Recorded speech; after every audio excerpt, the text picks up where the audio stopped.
A cruel monster took pleasure in the heinous methods of torture he inflicted on others as he moved from one horrific relationship to the next. But as whispers of a murder made their way to law enforcement, his final victim would tell a harrowing story from their shallow grave.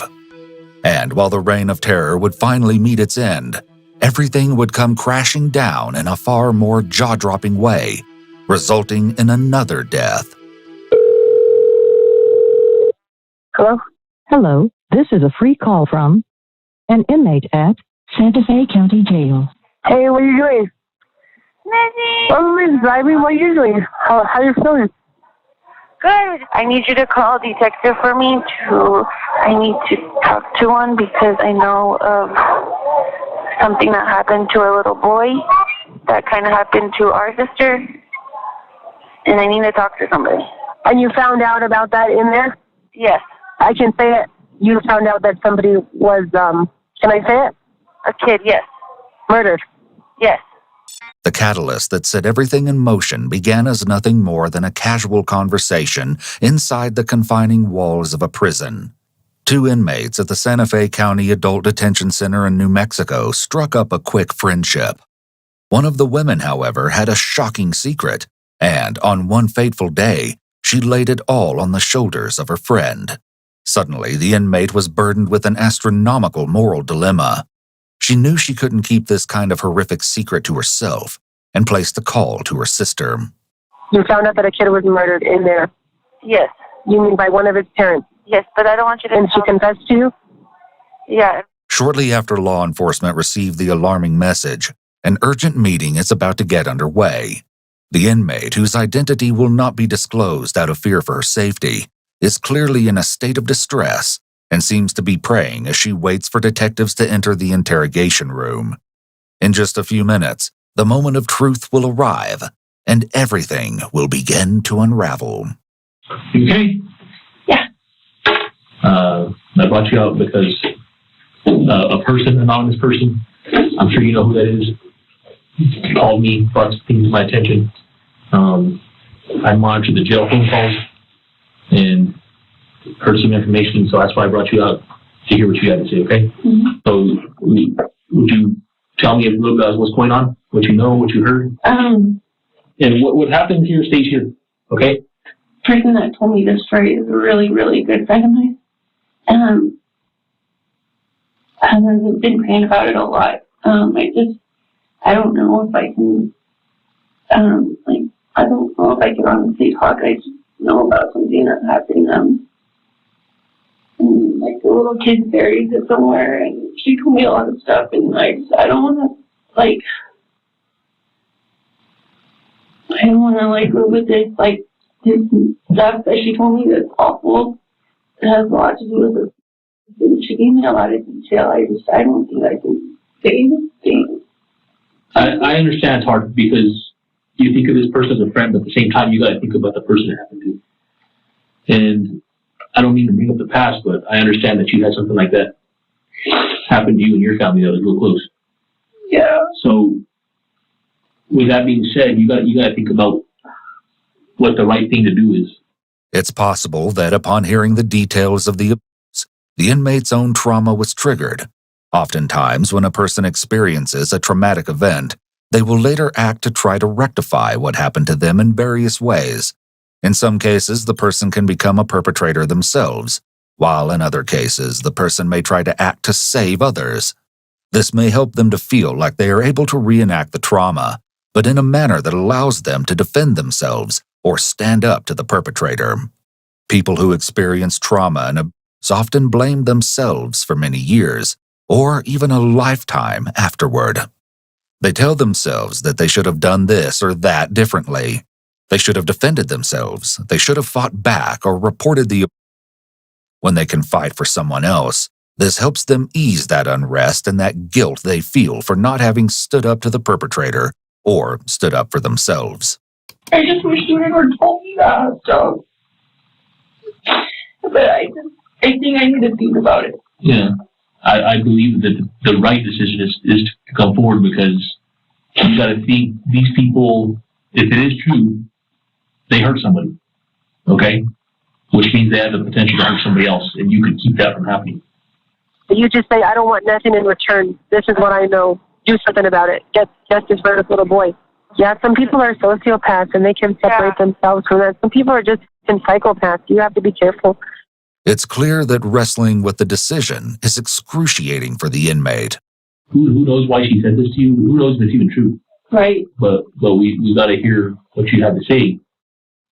That way we can do a proper investigation and make sure that it is dealt with. Okay? I think she's scared of him too, and she gets by him too, and I just know she wasn't lying by the details of the story. And her telling me, please don't tell anybody, please, like, and I promised her that I wouldn't. Because she said it, like, wasn't her fault, like, she showed me the marks on her body, so I think he pretty much killed her son, They buried the body. She talks about, like, her boyfriend beating her, like, she's really open to that. I just was trying to comfort her one day, and I think she just... Is that how the conversation started? Kind of about? Yeah, and then she just told me, and I don't even know if she wanted to know me. She just started crying and told me, and I didn't really... Yeah. Thinking, like, I feel like, I didn't know what to do, so... The inmate sees sharing the information as a betrayal of a friend. It also seems like she empathizes with her, despite her knowledge of the horrific act her friend participated in. She stated that her friend is being abused by the guy. The inmate might see her as a victim, in a sense, but guilty of something horrific too. This may also explain the inmate's hesitation to talk. She may feel like she is further punishing her friend, who has already endured enough as a victim. Of course, from the perspective of the detectives, quickly obtaining details is crucial, and they continue to expound on the importance of doing so. Let me ask you this though. Let's say you wait to think about it, and they both get out. Something happens there after that. How would that make you feel? What if she gets out, her boyfriend gets out, she goes back to him, and the same thing that happened to this poor little kid happens to her? I don't think that would feel too good on your conscience, do you? Do you have kids? Yeah. How would you feel if this was your child? Yeah, I've been to that feeling. I can do the same thing. What happened with your sister? Oh, she was... Is this very similar to what happened? Yeah. What happened with that? You have to get too much of it. She was just abused by my mom's boyfriend, and he told her. Didn't tell me? Yeah. And so I know, like, how it affected my mom, so I think of her as my mom. So I don't think I would be doing her any good. I feel like she's a victim also. That's what touches the hardest is the kid, the child, the defenseless kid. The thing is, I know you're having a tough time, and I know this is going to be hard, but we need names.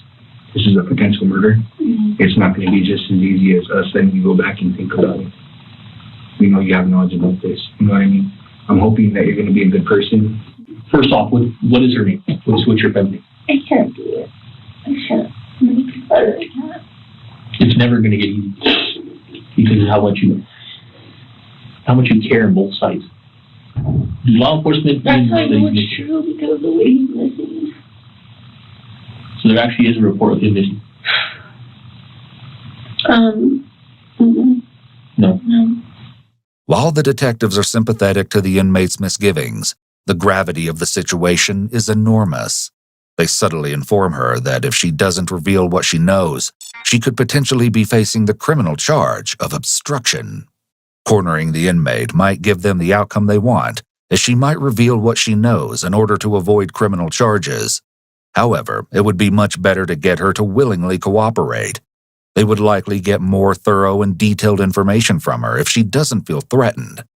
By establishing some rapport with her, it's likely that the detectives could get her to the point where she feels comfortable speaking. Can you call me later? You can. An intermission of a few hours occurs, giving the inmate time to do some soul-searching. Okay, well then if that's what it is, then you're probably going to, like, if you talk to him, then, you have to worry about your own safety too. Because, people are sick enough to do that to their own kids. Imagine what they're capable of doing to someone else. Yeah. And people just crazy like that. They don't have souls in there. They don't have a heart. You're not like that. You're lucky, but most bitches in there, they're not worth a at all. So don't let that into your soul. You be separate than that. And you do the right thing. You never get tired of doing the right thing. God works in a lot of mysterious ways, and God probably has a plan for this little boy to have peace. Yeah. So this is all in God's hands. So you shouldn't worry about nothing, but don't put yourself in danger. When she enters the room this time around, the inmate is accompanied by her attorney and has come to terms with her decision. Out of concern for her safety, a judge has agreed to her early release, provided that she divulges to detectives all that she was told. Though the inmate has no involvement in the alleged crime, the detectives cover her Miranda rights out of an abundance of caution. Then, they quickly focus in on the specifics. Can you tell us what you heard her say? Okay, so, her name is Tracy. The girlfriend here. I wrote his name down on a book in there. She just told me that he hit her. He also hit the son. She was incarcerated I think she said for a week. She was worried about her kids because he's so abusive, so violent. And he was dead. He was black and blue. He was bleeding. His eyes were open. So they decided to make a plan. And they thought it was time to go bury his body in the location I mentioned. He was 14 and was buried. And I asked her how would he not be missing? She said that they tell people that her aunt has custody of him. He's in another state with her aunt in her custody. How did you guys start talking about this? First she was telling me about how abusive her boyfriend is and how bad he gets and how she's afraid that he's going to kill her one day and she's worried about her kids because they're out there and he's going to get out soon. And she's afraid for their safety. So that's why she wanted to get out right away to be back with him in case he does get out. So she has 2 other kids. She lives in Nambe. Mm-hmm. Did she tell you whereabouts? Even though the inmate has no details relating to when the alleged burial occurred, she has provided an extremely important piece of information. And she said her boyfriend's last name was Ferguson? Mm-hmm. And I have his first name written down in the room. No name on the kid? Oh, yeah, she got her. No, I don't remember his name. As the inmate mentioned previously, the woman by the name of Tracy claimed to have other children as well. Naturally, the detective sees the urgency in the situation. Like I told you from the get-go, I'm concerned. You just told me she had other. Yeah, she's worried about them because they're homeless right now. They're living in a truck, she says. And I asked, how does he treat your other kids? He treats the daughter very nice. But when they get in fights, or she'll leave for a while, he said, you better come back or I'll kill your other kids. So he's very dangerous. With that. She's so afraid of him. Before they conclude the interview, they show the inmate some photos. First, she's presented with mugshots of a man they believe to be a suspect, and she's unable to identify him. You happen to know who that is? Yeah, that's her. Does she tell you anything else about boyfriend? Anything else he does, or besides him being abusive? Yeah, doesn't it? She doesn't. She has a bunch of scars all over from him. Yeah. The detectives are confident that they've collected what they need to set everything in motion, and they reassure the inmate that coming forward was the right thing to do. The interview concluded in the very early morning hours of January 25, 2018. While detectives had their work cut out for them, they were able to identify persons of interest, Thomas Ferguson and Tracy Pena. A little digging through records confirmed that Tracy did have 2 young children, a son by the name of Jeremiah Valencia, age 14, and a daughter approximately 1 year younger than Jeremiah. The following day, on January 26, 2018, the sheriff's office contacted known relatives of Tracy in an effort to locate Jeremiah. What they found was very troubling. Tracy's aunt and Jeremiah's godmother, Celine Miera, and Jeremiah's older half-sister, Karen Gonzalez, hadn't seen him since the previous July. More than 6 months had passed since that time. Detectives obtained text and social media messages, and the content revealed fragments of a chilling story, some of which was told by Jeremiah himself. The communication painted a heartbreaking portrait of a neglected boy whose mother's recurring problems were not at all lost on him. In late January of 2017, a sequence of messages between Jeremiah and his mother showed a worried son attempting to engage with his inattentive mother. Jeremiah wrote, "Thomas said that he's in town and he's looking for you and that he's saying that you're going to hurt yourself." He then told Tracy he loved her, but received no response. It appears he and his sister had been staying with their great aunt, as he sent a message stating that she'd told them to get ready, their mother would be coming. He asked if she was all right, and when and if she was coming, but the messages went unanswered. Over time, the messages became more upsetting. On June 11th of 2017, correspondence between Jeremiah and a friend indicated things weren't going well for him. "Yeah, I've not been so good, and my mom just quit on me." He told his friend on that same day that he attempted to stop smoking pot, but wasn't able to give it up. When his friend asked how his mother was doing, he replied, "My mom is not doing good. She's doing very bad. She's doing drugs." Judging by what Jeremiah was explaining to a friend about his situation, he felt completely abandoned, and he was frequently engaging in fighting. He said he wasn't the same as he'd been before. He was losing it. He mentioned that he'd stopped going to school and was bored a few days later. It was true. He'd been removed from a school under the pretense that he'd been transferred to another, sometime in early 2017. However, he was never enrolled and somehow his absence went unnoticed. Then the following month, in early July, Jeremiah told a friend that he had gone to Clovis, Texas to pick up his brother. Based on Thomas's text messages with Jordan Nunez, his 19-year-old, formerly estranged son, Jordan was brought to live with them at this time, and let's just say that things definitely didn't improve for Jeremiah from there. Even more unsettling was the content of a phone call that occurred that very morning on January 26th. Coincidentally, Tracy and Thomas were both incarcerated on charges unrelated to this particular case. It's unclear what landed Tracy behind bars this particular time, but Thomas had failed to appear at a court proceeding relating to a cocaine charge. His son Jordan had managed to coordinate a three-way call, which led to a rather suspicious conversation. And due to the information provided by Tracy's fellow inmate, recorded phone calls were already being closely monitored by the sheriff's office. I've been crying every fucking day. Like, I cry almost all night long. Every fucking day, no matter what. Like, I cry all the time. It's ridiculous. ¿Por poco? No, with a people. Oh, no, me too. Oh, like, The first all couple day days long. was rough for me over here. Babe, hey, let's talk about that out there. The conversation definitely captured the attention of detectives. That same day, the sheriff's office promptly made their first contact with each individual, and since they were already housed at the Santa Fe Correctional Facility, they were easy to track down. Tracy, how's it going? I was better until I saw you. Let you know what's going on at the office. I know we've talked about all that. What do you mean? What office? You're taking me? Sheriff's office. Big County Sheriff's office. Okay. So we'll make sure everything's over there. We'll explain everything what's going on. Go ahead and have a seat. We're going to press it. Just keep on hand. We'll have a seat, right? I was working on the cheese. Right, you have drink water or anything? No, I'm good. You guys can probably take her in there now. Okay. And then just turn the light on and turn that cord on right away. Okay. We're going to go in this room where you are, Tracy. I always thought I have never say that. Just follow the Where are these plated? dude in the gray again. That's not enough.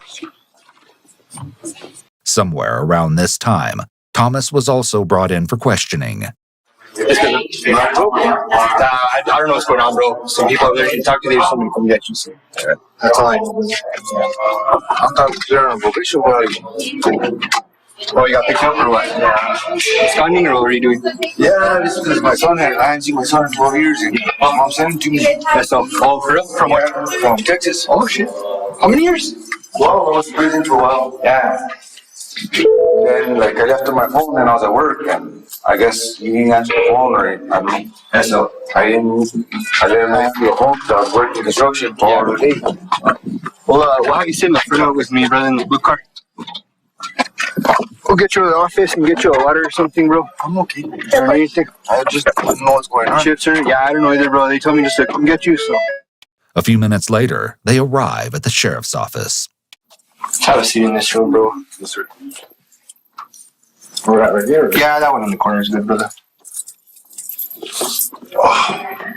Cold in the jail. It seems the detective is priming Thomas for the pending interrogation that will be led by another detective as they engage in small talk and establish rapport. What's your son's name? Jordan. Oh, well, didn't he punch some dude up north? Yeah. Yeah, because your last name's Ferguson, yeah? Yes, sir. Yeah, I think I heard about that, bro. As a matter of fact, Thomas's 19-year-old son, Jordan Nunez, had punched some dude. And seeing how he will soon become an integral part of this whole catastrophe, it's important to include details of the altercation that occurred the month prior. It was early the previous December, and wouldn't you know, it was all captured on video. Surveillance footage shows Jordan and a friend exiting what appears to be a grocery store around 8:15 that night. A vehicle pulls into the parking lot and parks near a white truck. Two people exit the vehicle and head for the store, but the male figure soon turns around, and we see Jordan exit the passenger side of the truck. It appears the two have words as Jordan follows the man, both heading toward the store. Then Jordan gets in the man's face and lands a sudden punch square in his jaw. We see the man and his girlfriend at the entrance at the store, immediately after the assault has occurred. It appears someone is recording the altercation on his cell phone. Police respond and speak with the man. Do you want to press charges? What do you want to do, man? Yeah, I'm thinking about pressing charges. So it's a yes or a no? Yes. Yeah? Okay. They also catch up with Jordan, and he makes an intriguing comment as he gives his side of the story leading up to when he threw the single punch. When he called my name. What did he call you? He called me. Stupid scene getting a fight over, but, you know, I'm a hothead, you know. Perhaps an indication of his true temperament. The theory will be further supported as the story wears on. Back in the interrogation, the rapport building between the detective and Thomas continued. Are you guys living up north now, or where are you living? That's where I was living till I came in here. Oh, okay. The detective kept at the conversation for an extended period of time while another detective was speaking with Tracy down the hall. She'd been advised of her Miranda rights and agreed to shed light on the situation. Well, she gave her version of it. The main focus of the interrogation was to establish her children's whereabouts. According to Tracy, her daughter was in the care of Thomas's son Jordan, while she and Thomas were both incarcerated.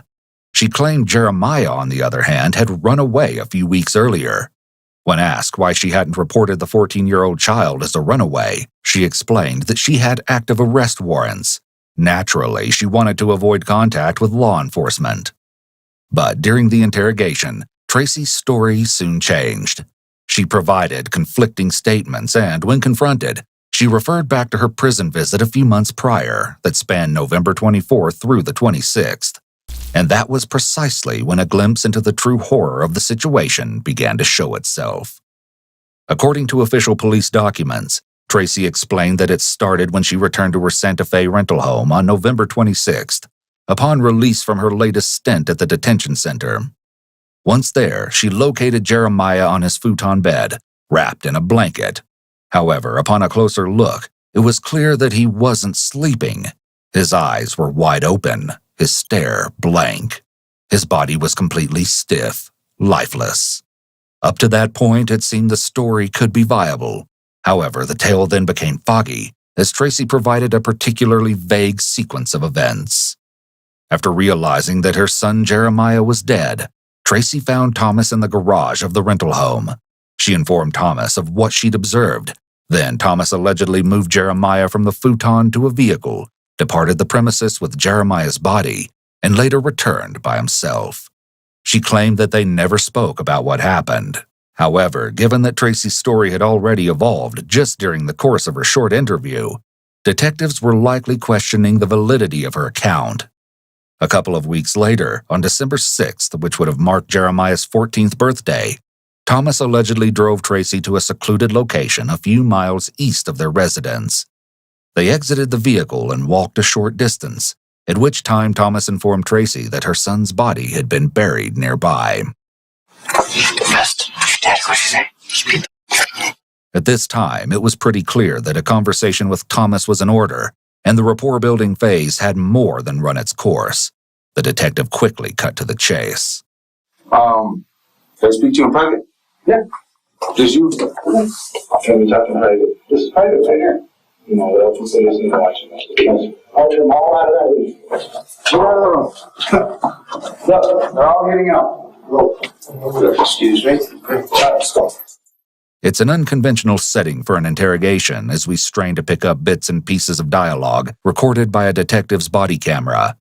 But the most important elements are captured, and you won't believe what Thomas is about to divulge. I didn't do that to him. What he told me to do is that whenever she went into the house, that Jeremiah looked like he had been turned different. So he had to be, when I went outside, he had to be like one of them turned different. I guess one of them turned different. I laid him on his side. He was facing like this. And when he understood me and he passed away, he was looking up like that. Like a blank stare. Yeah, like, I don't know, like weird. Like, that's not the way I laid him down. He broke down crying, she broke down crying. I don't know. They talked about something. That's where my mind's at. You know what I mean? They're trying to blame me. You know what I'm saying? Why would your own son blame me? An interesting topic that we'll soon hear more of. Then, Thomas's concern swiftly transitions to what Tracy's daughter may or may not be saying. All she remembers is being at the house. She's not saying anything. So we don't have it. Her saying, Mom did it. Not saying it. George, we will find out. I have nothing but confidence in my team. Myself and my lieutenant, they will commander of this. How are you going to know? Because I don't even know who did it. I didn't know who was in the living room with them when they were there. You'd be amazed at what forensic science can do. Okay? I don't know if you watch TV, but there's some similarity. But I have gas consciousness first. As long as we find one, we're going to have all my office of the medical examiner. Okay? They'll figure out how we died. Maybe some sort of admission. We don't know that right now. Okay? But what we do know is he died in our house and nobody did anything about it. We're going to look at the evidence. We're going to look at the scenes. We're going to look at his body. Like I said, my team's damn good at what they do. I've never lost a murder case in my entire career. I'm here. My whole team's here. This department's here to give this kid justice. However, it's clear by Thomas's response that his only concern is himself. But you justice doesn't mean charging me with something I didn't do. That's what I'm saying. Well, but we still have the probable cause because of the fact that you were there. You're already in this mix, dude. You're going to have to fight it. You're going to have to do whatever you got to do. You're not helping. Well, if you help us, and that evidence proves otherwise, that's going to be good. You're going to take a ride. You're not going to take a ride right now. I'm going to help you with this. I know more or less, but I'm not going to get it. I'm not going to bury him. I'm not going to get into that. So, if I put you in a car, me and a couple other guys, there's me and you. Well, I have to take somebody else with me. That's against our policy. Okay? And the only reason I know the area is because and I don't know exactly the exact spot, but I know more or less. If I do that, to the house, where am I going to go? Am I going to get called? You're still going to get charged right now, so I can do that. That's it. Either way. While this interview is taking place, it turns out that someone else is listening in, unbeknownst to Thomas, and that someone happens to be no other than his son, Jordan. I think that all you guys have something to do with that, and that's why we're going to get charged. That's why. So, you want to help us find him? Is mother trying to blame me? Well, brother, that's what they got to talk to you about, my man. Okay. So, just, you want to ask any questions right now? Hold tight. I'll get you. Okay. A few members of the sheriff's office are getting geared up to take Thomas out in search of Jeremiah's burial site, though it's unclear how Thomas would know the area if he truly wasn't there when Jeremiah's body was abandoned. Still, he claims to know the vicinity of the location, more or less. Of course, he maintains that he wasn't the person who was responsible for the death. Good question you asked. This one?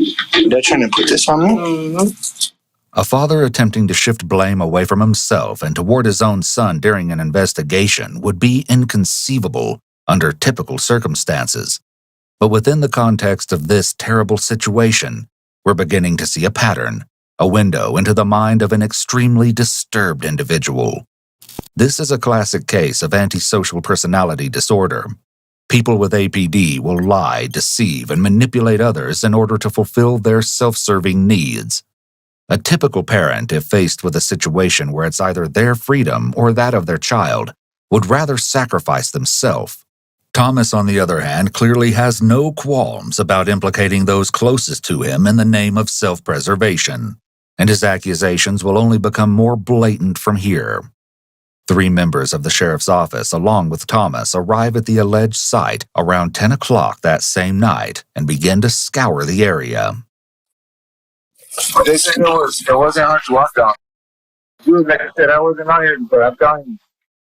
They said there was a no dumping sign, and I saw a no dumping sign. I was going up along the road.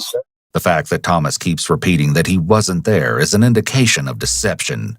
He wants to make sure he emphasizes that he was not there, because people who lie tend to have at least some level of insecurity about their lie, or they want to make sure that the receiver is buying their lie. This type of repetition is called emphasis in verbal communication analysis. People can engage in emphasis either verbally or in nonverbal ways.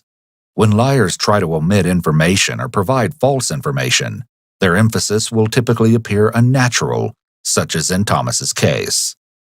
They continue to make their way through the rough terrain, but what they're looking for isn't clear.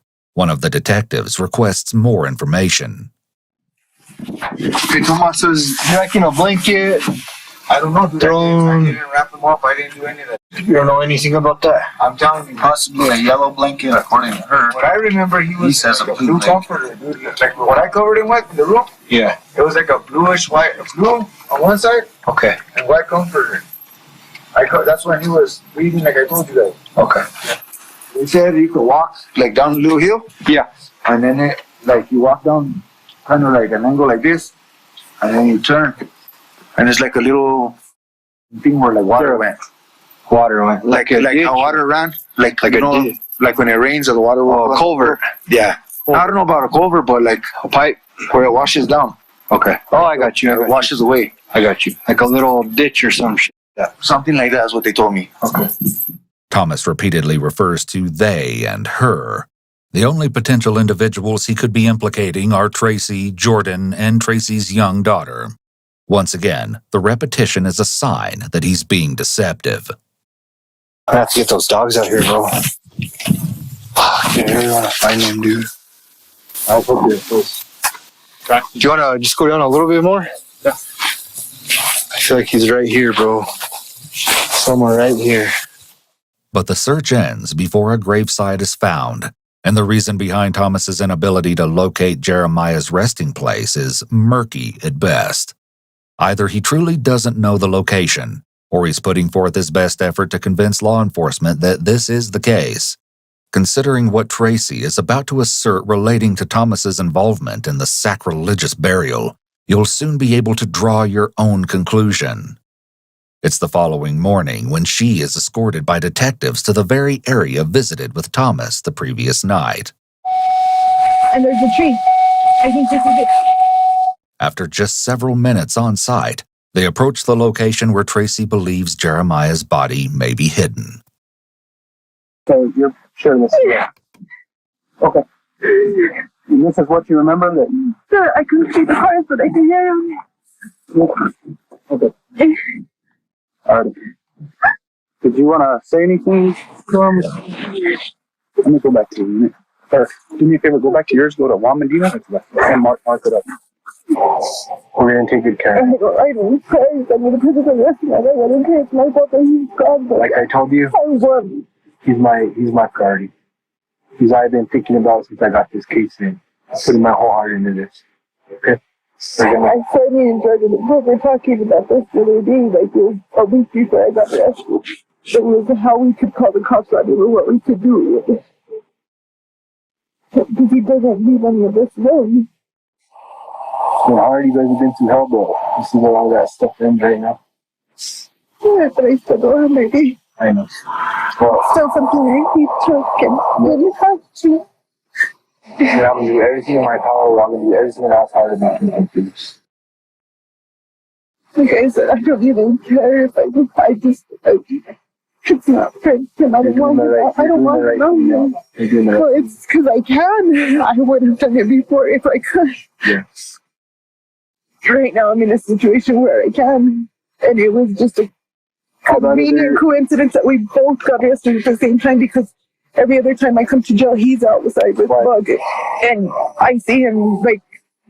One day we were at the house. It was like a couple of days after this happened, and I was crying, and I started him like clear, and he was like, "Mom, what's wrong?" And I started crying even harder, and I was like, "You went crazy." I was like, I could hear him, but now when I pay attention, I can hear him, and I can see him once in a while. I could see him. It's okay, I'm okay. And then I would tell him, "Baby, let's just go. Just me and you will run away. We'll go away, and we'll do whatever just to get away from him." A terrible way to live. Most of all for two children who were pulled into the mess by no fault of their own. It seems kind of like a risky spot to pull off the side of the road, and because I mean, I know when I was on patrol, if I would have seen a truck or something tucked in here, I would have came back here. You know what I mean? Well, he always had the dogs with him too, and for that reason, he'd just say, "Oh, well, the dogs need to go out." Tracy is referring here to several pit bulls she and Thomas kept. But this raises a disturbing question. Were there more bodies hidden in the vicinity? They continue to observe the area. There's another tire over there. So, see, like last night, he kept on saying guardrail and tires and glass. See, and then there's a wood pellet, and there's a bunch of wood pellets either in or behind the garage. Is that from your house? It looks like it. Could these be his tracks? Yeah. Okay, let's stay off those. Okay. Hey, we want to stay off these tracks because she said he backed in right here. I walked that way too, but I mean, there's still good impressions. That's how I figured out that he had put a GPS tracker on my phone, was because even when I turned it off, he could still find where I was at. Crazy. This dude is no good. My poor Jordan, he was already like, he was all, the only way we're going to get rid of him is if we kill him. So that's the only way we're going to get away from him. I was like, we can't. Like, we'll figure out something. And we were all like grasping at straws. And then Bug, she was like my main concern after. Like, I was like, and she was. She's scared to death of him too. Oh, all of us are scared of him. Did you sling her head with bullcrap after all this? Oh, probably. I tried, but she was crying one day, and I told her, "What's wrong, baby?" And she was like, "Mom, he doesn't even use the bathroom. He makes you go in there with him." Like, she was like, "He can't even take a shit by himself." And he would be like, "Come here," and then I'd be like, "Dude, I want to stand there with you." How did you do that? So that he could know where I was at, because he always thought I was going to call the cops. And then when we were in the hotel, he would disconnect the phone and he would hide the phone. The kidnapping charge that he's on. Yeah. I looked it up, because I was looking up a court case, and there's a charge and all this stuff that wasn't on his paperwork, but it's because they dismissed the charge. Yeah. And all he got was the kidnapping. Still a pretty serious damn charge. It was true. Thomas had an extensive criminal history, including violent offenses that spread over the previous 20 years. In fact, he'd later be referred to by the New Mexico State Police Chief as a career criminal. He'd more than earned the title. In 2003, he was found guilty of battery on a household member in Santa Fe. In 2015, Thomas pleaded guilty to kidnapping and aggravated battery against a household member. His sentence consisted mostly of supervised probation. The following year, in 2016, a criminal complaint was filed in Sandoval County, New Mexico. Apparently, when Thomas's probation officer checked in on him, a woman who was his girlfriend at that time answered the door and seemed to be exhibiting signs of battery. Upon word of the occurrence, a Santa Fe prosecutor filed a motion to revoke Thomas's probation. A judge found that he had indeed violated his probation. However, instead of serving the remainder of his sentence in prison, as recommended by a state probation officer, the judge allowed Thomas to remain on probation. On November 20th of 2017, the Santa Fe District Attorney's Office filed yet another motion to revoke Thomas's probation.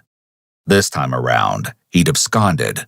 He'd failed to report to his probation officer the previous summer, and he'd moved to a different residence without being permitted to do so, as required by the court. Approximately 1 week later, Jeremiah was dead. I don't want to know everything that happened, but I want you guys to know everything that happened. I want to know everything. Well, I want you guys to know everything that happened to me. I don't want to know the details because it hurts too much. The stuff I already know is too much. Tracy was right. It was all too much. And before all was said and done, another life would meet its untimely end, one that no one could have ever predicted. You never say anything about beating him or anything like that? He said that, like, he scratched my car, but I had to hit him. And then he said something about hitting him with the car and, like, stuff like that. But I thought he was just talking because Jeremiah he is a token, he never complained, you know what I mean?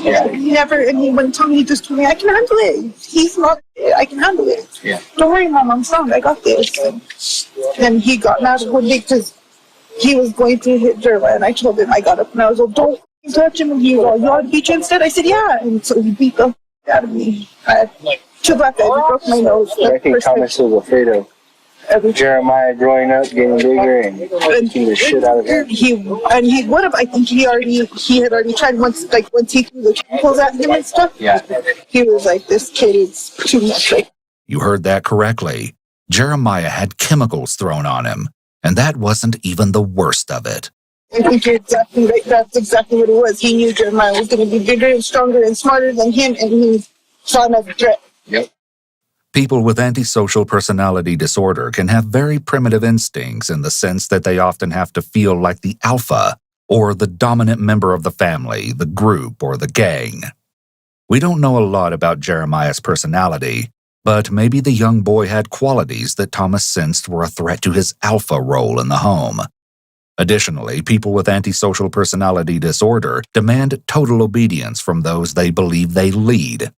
They will often feel insulted or personally attacked if someone in the family or group defies or challenges them.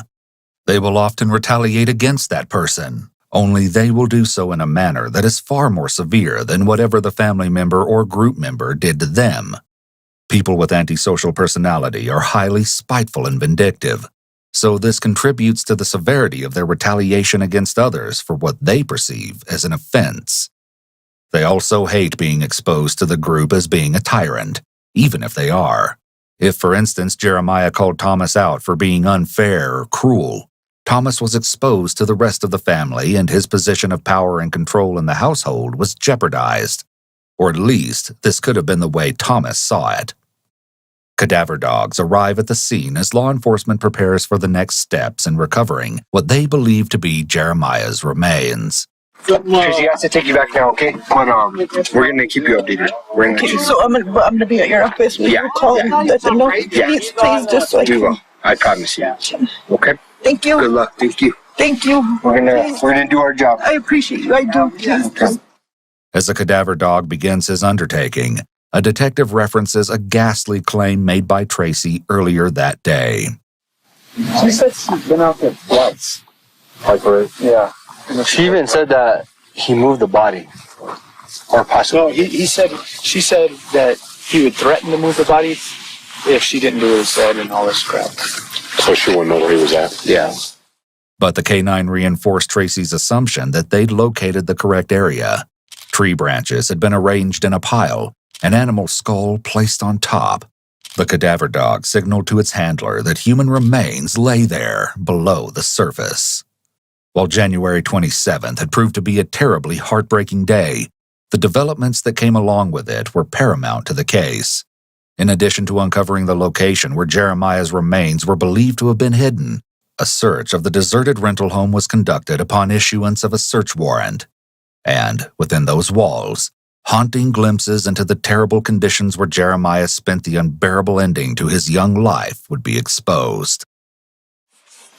Look for blood in the bathroom and in the bathtub. Can I get a call number? Yeah, I was coming. Do awesome. Here's a rag. What? They just called and said at the safe house the little girl said that he would lock the little boy in the kennel. Yeah. Dog kennel? Even seasoned members of law enforcement can't believe what they're hearing. So this is where they were locked in. Yeah. That's where it happened. Freezing in here. On January 28th, the following day, an extremely complex and intricate excavation was carried out at the burial site. Various members of law enforcement went to great lengths to preserve evidence. After several hours of painstaking efforts, the plastic storage container was finally extracted from the ground where it had been dumped, upside down. An autopsy was performed on Monday, January 29th, the morning after remains believed to be those of Jeremiah had been located, and the findings were deeply disturbing. Law enforcement would become privy to all of the horrendous details relating to how the injuries were sustained as the story would continue to unfold. And as you'll see, the types of cruel wounds inflicted on the child could have only been conjured up by the most evil of minds. Jeremiah's younger sister was able to shed some light on how her brother had met his horrific end, though she wasn't able to provide the full, gruesome picture. She underwent 2 separate forensic interviews. This type of interview is conducted with minors for the purpose of getting information about or any violence the child may have witnessed. Initially, on January 26th, when asked where Jeremiah was, she stated that he was living with a relative of Thomas in the city of Mora, New Mexico. Coincidentally, her answers relating to Jeremiah's alleged whereabouts mirrored those that had been provided by Jordan during an interview he'd participated in at the sheriff's office that day. Tracy's daughter underwent her second forensic interview after speaking with her mother on January 27th. Tracy directed her to reveal the whole ugly truth, and this time around, her daughter's answers to questions were significantly different. Based on her account, Jeremiah's last few weeks at that rental property could only be described as hell on earth. Thomas had abused Jeremiah to the point that he needed a cane to walk, and at times would use a wheelchair. Horrifyingly so, Thomas would often confine Jeremiah to a dog kennel. The little girl stated that Tracy would slip Jeremiah food and water so long as Thomas wasn't aware. She confirmed that Jeremiah had died around November 26th after suffering an especially brutal beating at the hands of Thomas. After the blow subsided, a bloodied Jeremiah was shoved into a kennel by Thomas, and also Jordan. Tracy's daughter assumed that was where he died. Sometime after he was gone, according to the account, Thomas and Jordan then moved Jeremiah's body to a futon located in one of the bedrooms. A few days later, Thomas, Tracy, and Jordan transported Jeremiah's remains to the isolated burial site. Tracy's daughter stated that she remained at home. Thomas provided her with explicit instructions. Should anyone ever ask where Jeremiah was, she was to state that he was living in Mora, New Mexico.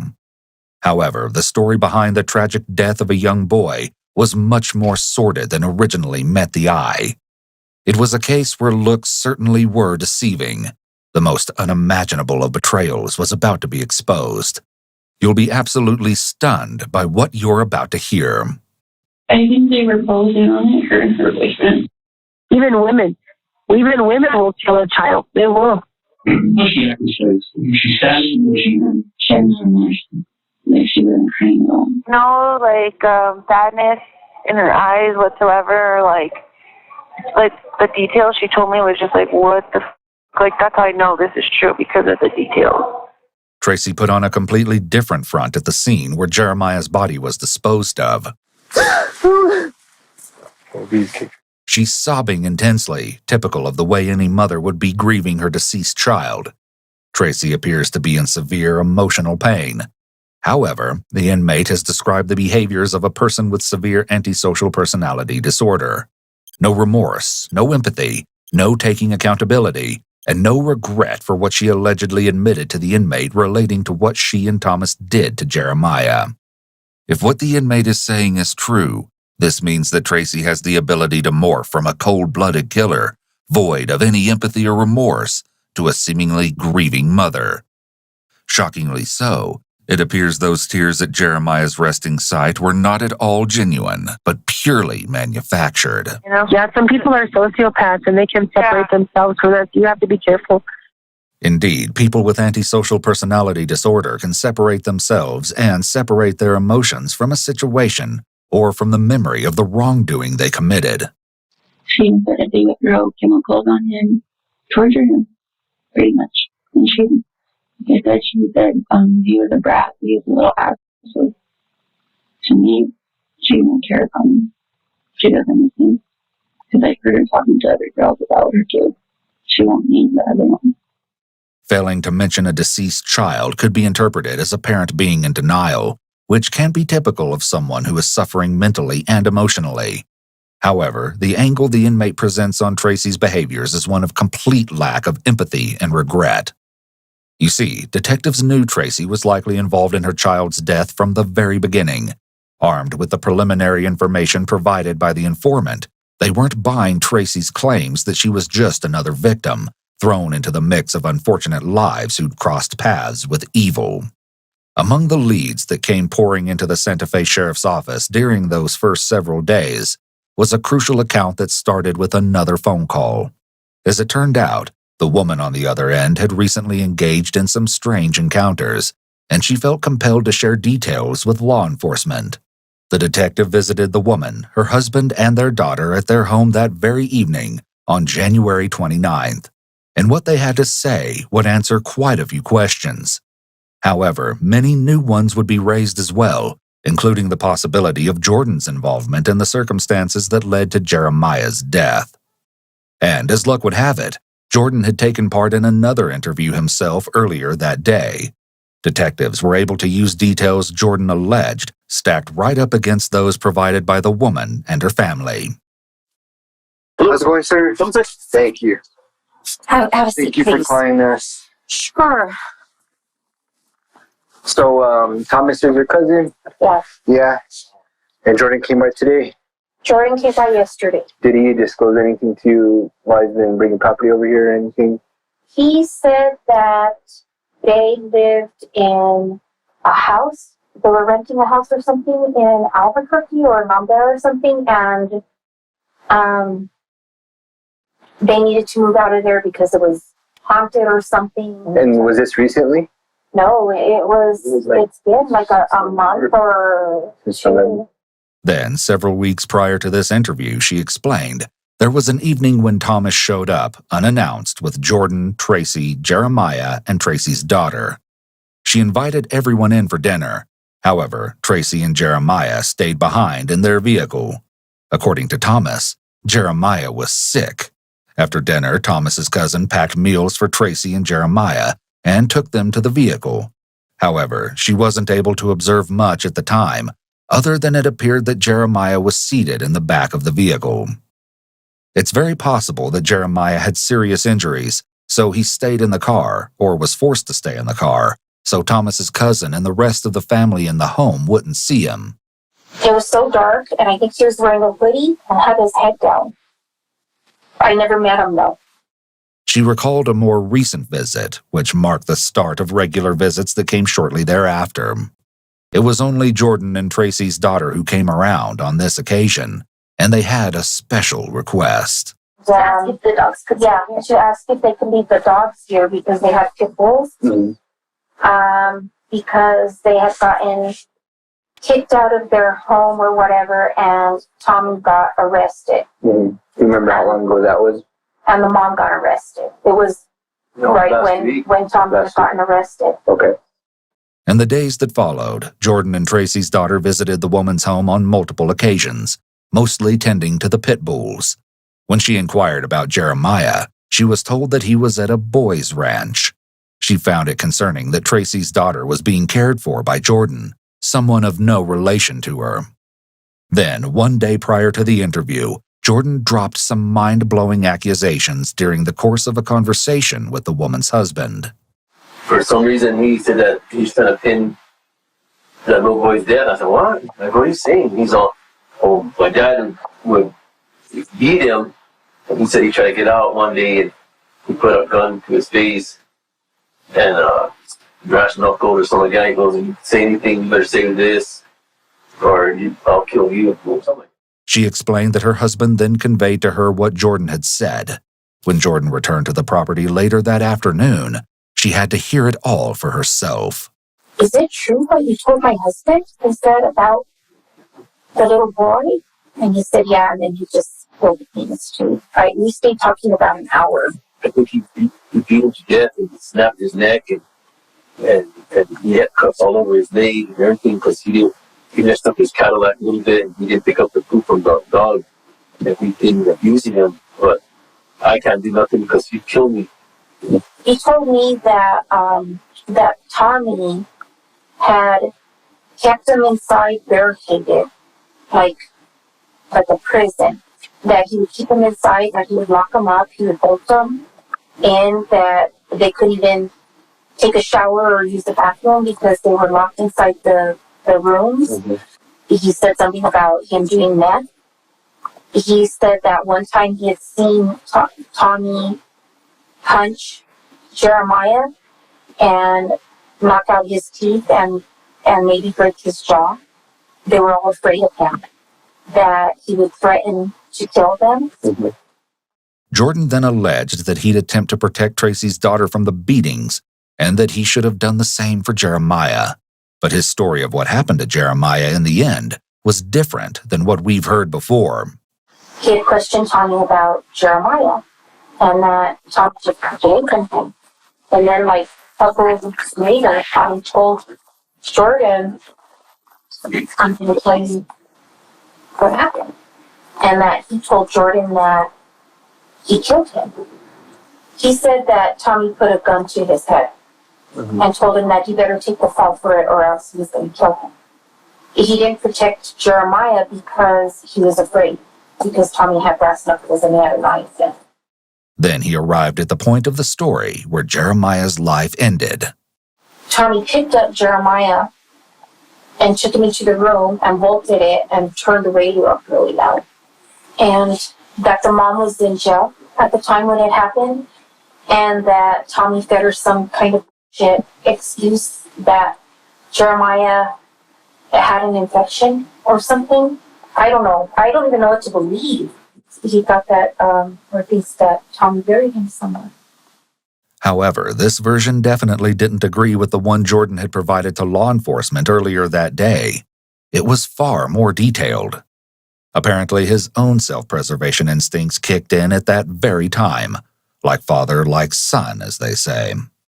Knowing full well that Thomas was attempting to pin the whole thing on him, the floodgates opened, and the most horrendous of details finally came spilling out.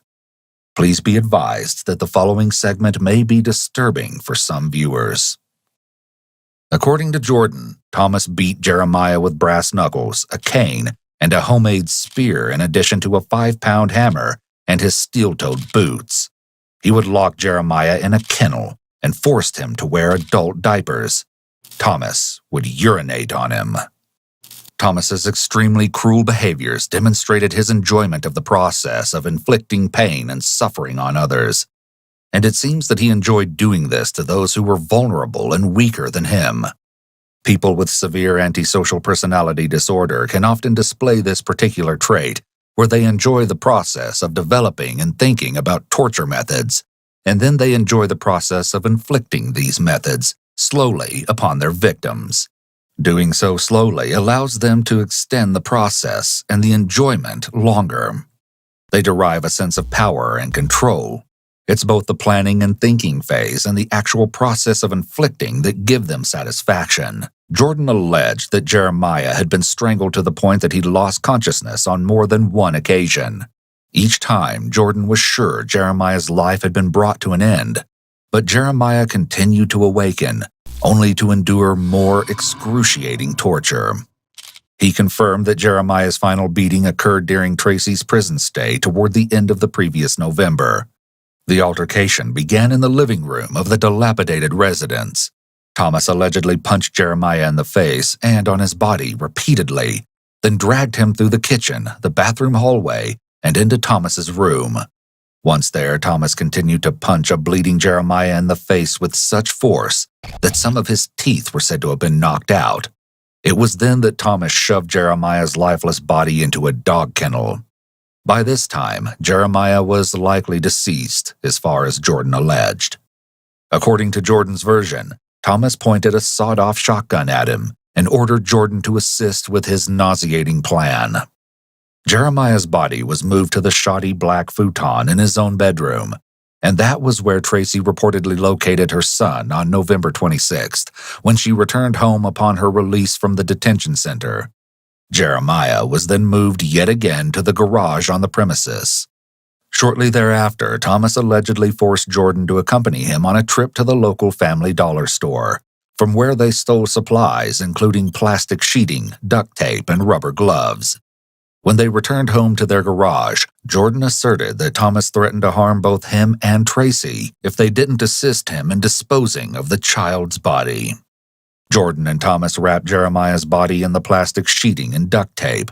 His remains were then forced into a plastic storage container. In order to close and secure the lid, Thomas allegedly knelt on top of the container and wrapped it in duct tape. It was approximately 2 to 3 days before Jeremiah's remains were disposed of yet again. This time, it was the deserted spot near the highway where Thomas forced Tracy to watch as he and Jordan dug the hole that was intended to serve as Jeremiah's final resting place. It seems Jordan had failed to provide some essential details while pleading his case to the cousin. Or maybe he'd done his best to not reveal his role in the whole catastrophe. A chilling thought. And perhaps the cousin was pondering the very same thought. She reiterated that she feared for the safety of her own family. In addition, she expressed her worry for Tracy's young daughter. I can't give you too much information about the case, but I understand you guys are worried about your safety, of course. We have made arrests so far, and some information has been discovered, of course, to arrest these people on that. At that time, Jordan had joined Tracy and Thomas at the Santa Fe Detention Center. As the interview neared its close, the detective explained that remains were recovered, and though it was believed they are those of Jeremiah, DNA and dental records were to be used to confirm the identity with certainty. The investigation continued at a rapid pace, and the storage unit was searched on January 30th, the following day. Sure enough, the items uncovered behind those locked doors just further confirmed the absolutely chilling nature of the disastrous situation. A wheelchair and a large hammer were among the evidence recovered. A few days before, back on the morning of January 26th, you probably remember when Tracy and Thomas spoke on that three-way call coordinated by Jordan, prior to both parties being transported to the sheriff's office. I've been crying every fucking day. Like, I cry almost all night long. Every fucking day, no matter what. Like, I fucking cry all the time. It's ridiculous. For Barbara? No, for the people. Tracy doesn't sound like she's blaming Thomas for Jeremiah's death. She speaks as if it was inevitable, the way a parent would talk about their child passing from an accident or illness. But we know Jeremiah's death was not inevitable in any way. And there was more to that conversation. I am crazy and you make me more crazy. Yeah, I've never make you anything. You're already crazy as Shut up. You're stupid. I love you. I love you too. I miss you so much. I miss you. I miss you too. One of the most confounding things about individuals with antisocial personality disorder is their ability to adjust their behaviors and interactions with others depending on the circumstances and on what suits their needs. Like a chameleon, they can take on different identities. In this phone call, Thomas also talks about family, spending the day with the kids and going to the zoo when he gets out, and date night with Tracy. He sounds like a family man who cares about his partner and their children. However, we know what Thomas did to Jeremiah, and it shows that when he switches to one of his other identities, it is one of pure evil. When Tracy concludes the call by telling Thomas that she loves him, it could possibly indicate that Thomas had her blessing when he murdered Jeremiah. But the sentiment seems to have slipped away quickly, and Tracy had a change of heart shortly thereafter. Soon, she and Jordan had become allies and were positioning themselves to place all blame on Thomas.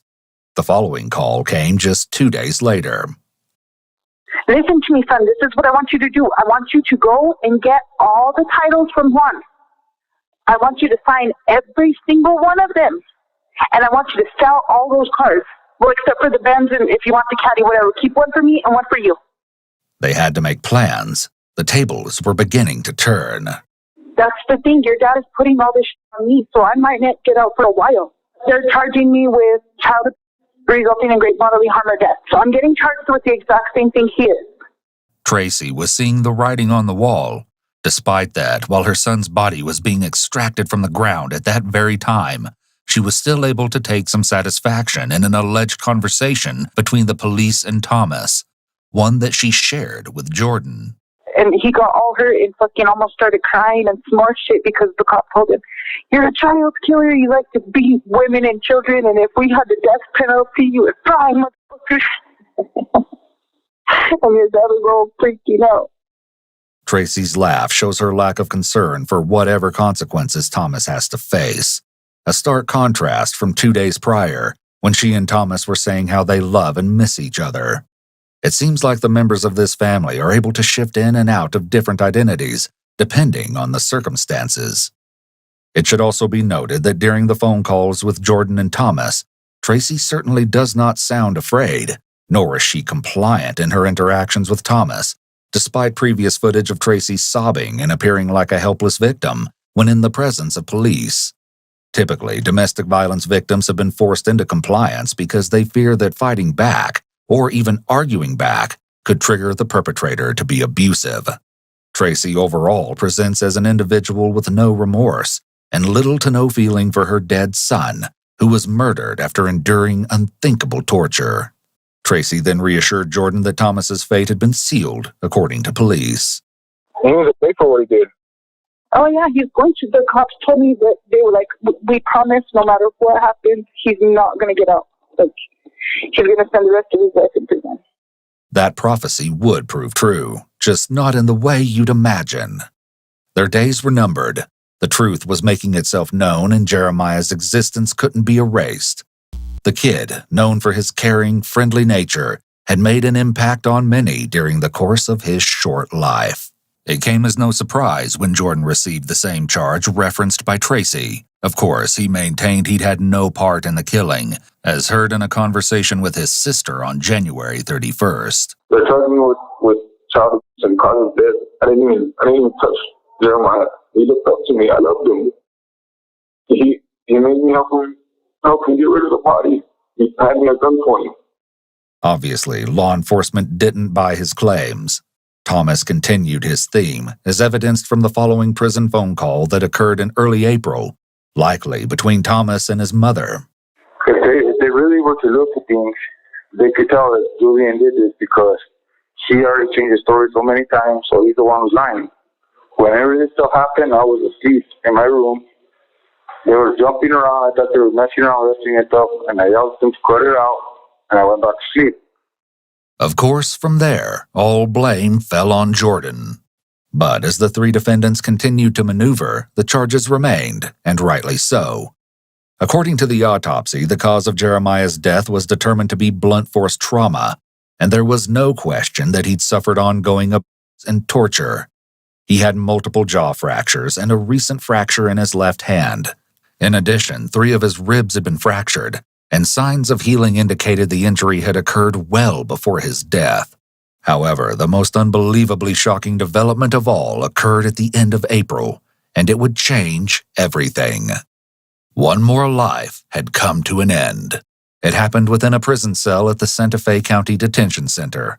The decedent had threaded a bedsheet through an opening between a metal bar and a window, a small area that lacked the sealant needed to prevent such an act. Thomas Ferguson was dead. On the wall read, "I died here." In a letter found nearby, he professed both his innocence and his love for Tracy. After Thomas's departure from the pending proceedings, the prosecution focused their efforts on the involvement of Tracy and Jordan in Jeremiah's death. Both faced at least a dozen charges. The prosecution asserted that it was Jordan who delivered the final deadly blow to the child. It's likely we'll never know exactly what happened behind those doors, nor who inflicted the final injuries that culminated in Jeremiah's senseless death. And though Thomas was able to escape legal recourse in yet another cowardly move true to his character, Tracy and Jordan had to answer for their involvement. In November of 2018, Tracy pleaded guilty to child abuse resulting in death. And a final twist, in continuing with the whole theme of this disturbing story, she also agreed to testify against Jordan. In exchange, she received a 12-year prison sentence. Jordan accepted a plea deal as well in October 2021. As a result, Tracy's testimony was not needed. Jordan pleaded guilty to child abuse resulting in death, in addition to 2 counts of tampering with evidence. He received a 21-year prison term. At Tracy's sentencing hearing, her own aunt, Jeremiah's godmother who'd cared for him and his sister over the years, summed up the case in one powerful sentence. It's easy to blame this on drugs and being the victim of a lousy excuse for a man, but the only victims in this case were Jeremiah and his sister.